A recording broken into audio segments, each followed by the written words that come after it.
조지아주 현대-LG 배터리 공장에서 한국인 근로자 300명이 한꺼번에 잡혔다. 하지만 그들은 수갑 대신 전세기를 타고 귀국했다. 결론은 간단하다. 다 돌아왔다. 그러나 이 단순한 귀국행 뒤에는 미국 제조업 정책과 이민 정책, 그리고 한국 기업의 투자 전략까지 흔드는 더 큰 이야기가 숨어 있다.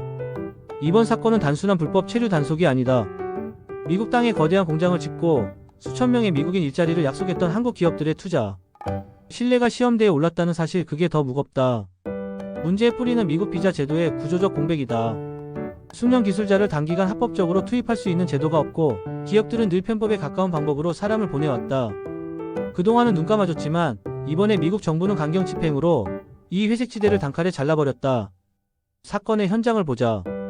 9월 초 국토안보부와 이민세관단속국 요원 수백 명이 조지아주 공장을 급습했다. 거의 500명이 체포됐고 그중 316명이 한국인이었다. 작업복을 입은 채 끌려나온 기술자들의 모습은 현지의 언론을 통해 퍼져나갔고 공장은 즉각 혼란에 빠졌다. 한국 정부는 긴급히 개입했다. 수갑은 채우지 말라, 강제 추방 대신 자발적 출국으로 처리하자. 협상이 이어졌고 결국 전세기가 애틀랜타에서 출발해 한국으로 이들을 태워왔다. 트럼프 대통령은 단속 직후 의회의 카드를 꺼냈다. 남고 싶으면 남아도 된다. 하지만 아무도 남지 않았다. 강제 추방이 되면 미국 재입국이 사실상 불가능하다. 자발적 귀국은 최소한의 안전장치였던 것이다. 그래서 모두 돌아왔다. 그렇다면 왜 이런 일이 터졌을까? 답은 명확하다. 초대형 배터리 공장을 짓는 데는 본사와 협력사의 숙련 기술자가 반드시 필요하다. 장비 설치, 라인 시운전, 품질 점검 같은 작업은 경험 많은 사람들이 직접 해야 한다. 하지만 미국 비자 제도에는 이들을 위한 맞춤형 트랙이 없다. 기업들은 관행적으로 B-1 비즈니스 방문 비자나 무비자 프로그램을 활용했다. 문제는 이 비자들이 허용하는 활동이 협의라는 점이다. 회의, 교육, 자문은 괜찮지만 직접 손발을 써서 기계를 만지면 불법이다.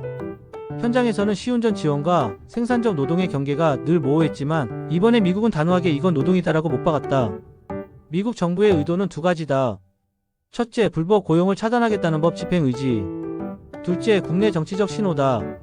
산업정책은 추진하지만 현지 일자리 보호와 법 집행에서 예외는 없다. 트럼프 행정부는 선거 이후 이민 문제에서 강경한 태도를 보여주고 싶었다. 하지만 아이러니하게도 이런 단속은 미국의 제조업 부활 전략을 스스로 흔드는 결과가 될 수 있다. 숙련 기술자가 제때 투입되지 못하면 라인 가동은 늦어지고 납기는 밀리며 미국인 고용 창출 계획도 연쇄적으로 늦춰진다. 한국 정부는 두 가지 메시지를 던졌다. 하나는 국민 보호다. 수갑 대신 자발적 귀국, 재입국 금지 위험을 최소화하는 데 초점을 맞췄다. 다른 하나는 정치적 압박이다. 비자 제도 개선 없이는 한국 기업들의 투자가 주저될 것이라고 공개적으로 말했다. 미국이 원하는 제조업, 유턴 정책과 한국이 추진하는 대규모 투자 모두를 위해서는 단기 숙련 기술자를 위한 별도의 비자 신설이 필요하다는 점을 분명히 한 것이다. 기업들은 이번 사건을 뼈아프게 받아들였다. 현대차와 LG는 공급망 고용 관행을 전면 점검하겠다고 발표했다. 협력사에서 파견된 사람이 어떤 신분으로 어떤 일을 하는지 이제는 투명하게 관리해야 한다는 걸 배웠다. 그렇지 않으면 언제든지 똑같은 일이 반복될 수 있다. 특히 원청과 다단계 협력사 사이에서 책임을 떠넘기는 구조를 바꾸지 않으면 위험은 계속된다. 비자 제도 문제를 조금 더 들여다보자. 현재 미국에서 단기 기술 인력을 합법적으로 데려올 수 있는 가장 가까운 제도는 H-1B 전문직 비자다. 하지만 이건 추첨제에다 장기간 체류 전제로 운영된다. 특정 프로젝트에 몇 달만 투입하는 방식에는 맞지 않는다. E-2 투자자 비자, L-1 주재원 비자도 조건이 까다롭고 시간도 오래 걸린다. 그러다 보니 기업들은 회색지대를 택했고 그 결과 이번 대규모 단속을 맞게 된 것이다. 제도가 현실을 따라가지 못한 셈이다. 현장 기술자들의 입장은 단순하다. 경고는 이미 있었다. 입국 거부가 늘고 이 비자로는 이런 일 하지 말라는 메시지가 나오고 있었지만 공사 일정은 기다려주지 않았다. 미국 현지 프로젝트는 수십억 달러 규모, 납기 지연은 곧 막대한 손실이다. 결국 위험을 감수하고 투입했지만 이번에 그 대가를 치른 것이다. 이번 사태는 다른 나라 기업에도 경고다. 독일, 일본, 대만 기업들도 미국에서 반도체나 배터리 공장을 짓고 있다.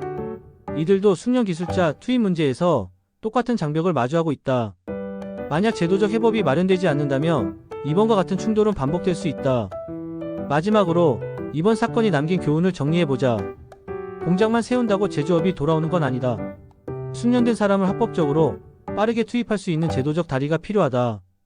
이번에 한국인 근로자들이 전세기를 타고 귀국한 건 사건의 끝이 아니라 제도 설계의 출발점이다. 미국이 산업정책과 이민정책의 충돌을 어떻게 풀어내느냐가 앞으로의 핵심이다. 한국 기업들은 이제 미국 시장에서 투자 규모를 다시 계산할 수밖에 없고, 한국 정부는 국민 보호와 동시에 비자 제도 개혁을 관철시키려 할 것이다. 조지아에서 시작된 이번 사건은 사실상 한미 양국 그리고 글로벌 제조업 전체에 던지는 경고장이다. 숙련 기술자가 없는 제조업 부활은 환상일 뿐이다. 결국 답은 분명하다. 비자라는 제도적 다리 없이는 아무리 큰 공장도 가동되지 않는다.